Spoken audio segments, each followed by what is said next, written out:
విశాఖ నగరం స్వచ్ఛతకు చిరునామాగా నిలుస్తోంది. మొన్న మున్సిపల్ కార్పొరేషన్, నిన్న రైల్వే స్టేషన్, ఇప్పుడు ఓడరేవు స్వచ్ఛ స్ఫూర్తిని చాటాయి. దేశంలోనే రెండో పరిశుభ్ర పోర్టుగా విశాఖ పోర్టు ట్రస్ట్ ఘనత సాధించింది. స్వచ్ఛతే అగ్ర ప్రాధాన్యంగా అనేక సవాళ్లను అధిగమిస్తూ దూసుకెళ్తున్న విశాఖ పోర్టుపై ప్రత్యేక కథనం. స్వచ్ఛత, పరిశుభ్రత లక్ష్యంగా విశాఖ పోర్టు ట్రస్ట్ ఆధునికీకరణ దిశగా పయనిస్తోంది. కొద్ది సంవత్సరాలుగా జరుగుతున్న ప్రయత్నాలు ఇందుకు ఊతమిచ్చాయి. నౌకాయాన శాఖ క్వాలిటీ కౌన్సిల్ ఆఫ్ ఇండియా ఆధ్వర్యంలో ఏర్పాటు చేసిన కమిటీ ఇచ్చిన స్వచ్ఛ భారత్ అభియాన్ ర్యాంకింగ్స్లో విశాఖ పోర్టు రెండో స్థానంలో నిలిచింది. 98 మిలియన్ టన్నుల సామర్థ్యం ఉన్న పోర్టు ఈ ఘనతను సాధించడం వెనుక ఎంతో కృషి ఉంది. పరిశుభ్రత, పారిశుద్ధ్య నిర్వహణ, ఘన, ద్రవ వ్యర్థాల నిర్వహణ వంటి అంశాలతో పాటు పోర్టు అవసరాలకు పూర్తిగా సౌర విద్యుత్ వినియోగిస్తూ ఉండటం, రోజూ 10 మిలియన్ లీటర్ల మురుగునీటిని శుద్ధి చేసి పారిశ్రామిక అవసరాలు తీర్చుకుంటూ ఉండటం విశాఖ ఓడరేవుకు స్వచ్ఛ పోటీలో సానుకూలంగా మారాయి.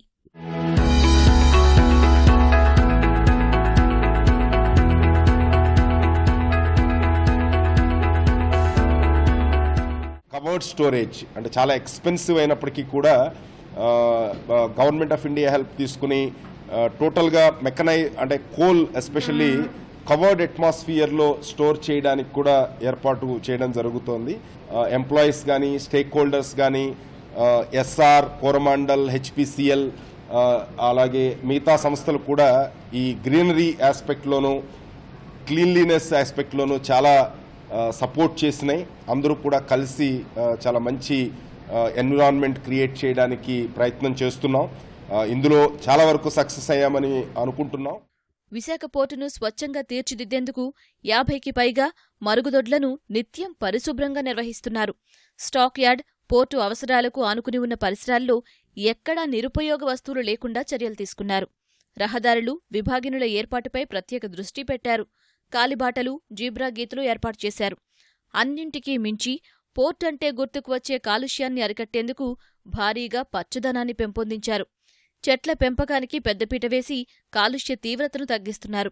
స్వచ్ఛ బాటలో ప్రతి ఒక్కరూ కలిసొచ్చేలా పోర్టు అధికారులు, భాగస్వాములు, ఉద్యోగులలో స్వచ్ఛ స్ఫూర్తిని నింపారు. వారంలో కనీసం 1 గంట పోర్టు సిబ్బందంతా పరిసరాలను పరిశుభ్రం చేసుకుంటున్నారు. ప్రతి 50 మీటర్లకు చెత్తకుండీలు ఏర్పాటు చేసి పోర్టు ప్రాంగణం స్వచ్ఛంగా ఉండేలా చర్యలు తీసుకున్నారు. అంటే హై రైజ్ వాల్స్ కన్స్ట్రక్ట్ చేయడం కానీ, టైర్ క్లీనింగ్ మెషిన్స్ ఒకసారి ఆల్రెడీ పెట్టాము. రెండో టైర్ క్లీనింగ్ సిస్టమ్ కూడా మనం పెడుతున్నాము. సో తర్వాత entire wall, high rise wall పెట్టుకోవడం కానీ, స్ప్రింక్లింగ్ అరేంజ్మెంట్స్ పెట్టడం, ఈ మన కార్గో ఎక్కడ పడితే అక్కడ పెట్టుకోకుండా ఒక స్పెసిఫైడ్ ప్లేసెస్ మనం ఐడెంటిఫై చేసి అక్కడ స్ప్రింక్లింగ్ సిస్టమ్స్ అవన్నీ స్ట్రెంగ్థెన్ చేసి అది డస్ట్ బాగా తగ్గేటట్టు ఏర్పాటు చేయడం, ఇవన్నీ కూడా ఆల్మోస్ట్ ఒక 70% మనం కంప్లీట్ చేయగలిగామని చెప్పొచ్చు. పర్సంటేజ్ పరంగా చూస్తే గనక బ్యాలెన్స్ 30% నెక్స్ట్ 1.5-2 years మ్యాక్సిమంలో మనం కంప్లీట్ చేయడానికి కాన్ఫిడెంట్గా ఉన్నాం. పోర్టును అంతర్జాతీయ ప్రమాణాలతో అభివృద్ధి చేయాలన్న సంకల్పంతో అధికారులు అనేక చర్యలు తీసుకుంటున్నారు. కాలుష్య రహితంగా పోర్టును మలిచేందుకు ప్రయత్నిస్తున్నారు. పోర్టు ప్రహారీ గోడల ఎత్తు పెంచడం, బొగ్గు నిల్వలపై టార్పాలిన్స్ కప్పి ఉంచడం చేస్తున్నారు. గాలి, నీరు నాణ్యతను పెంచడంపై దృష్టి పెట్టారు. రానున్న రోజుల్లో విశాఖ ఓడరేవును మరింత స్వచ్ఛంగా తీర్చిదిద్దడమే లక్ష్యమని అధికారులు చెబుతున్నారు.